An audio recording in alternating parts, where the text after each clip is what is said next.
সরাসরি বলছে বাংলাদেশে পাঠানো হবে, নথি না দেখালে কি বলবেন? আমি জানি না উনি কী দিয়ে পড়াশোনা করেছেন।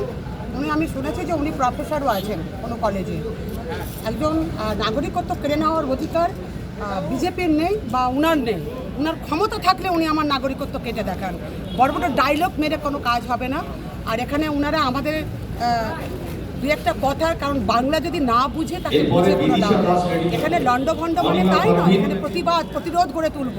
আর এখানে লণ্ডভণ্ড করতে আমরা তৃণমূল কংগ্রেস আসি না, বিজেপি এখানে আসে। তারা সম্প্রীতিতে আঘাত হানার চেষ্টা করছে। আজকে মোথাবাড়িতে আজকে যদি বিশৃঙ্খল অবস্থার সৃষ্টি করে থাকে এবং ঘটনাটা বাড়িয়ে থাকে, সেটা হচ্ছে সুকান্ত মজুমদার। তাদের বক্তব্য এবং উনি যেভাবে বলছেন যে গুলি চালিয়ে ফোর্স নামে গুলি চালিয়ে দেওয়া হবে, আমাদেরকে গুলি দিয়ে মেরে ফেলবে, আমি আইনি পদক্ষেপে যাব। একজন দায়িত্বপূর্ণ ব্যক্তি কথা বলতে পারে না যে সেন্ট্রাল গভর্নমেন্টের ফোর্স নামিয়ে গুলি দিয়ে আমাদেরকে মারা হবে। আমরা নিজস্ব অধিকারে এখানে থাকি, কারণ দয়াতে আমরা এখানে থাকি না। আমরা এখানকার নাগরিক এবং আমরা উপযুক্ত নাগরিক।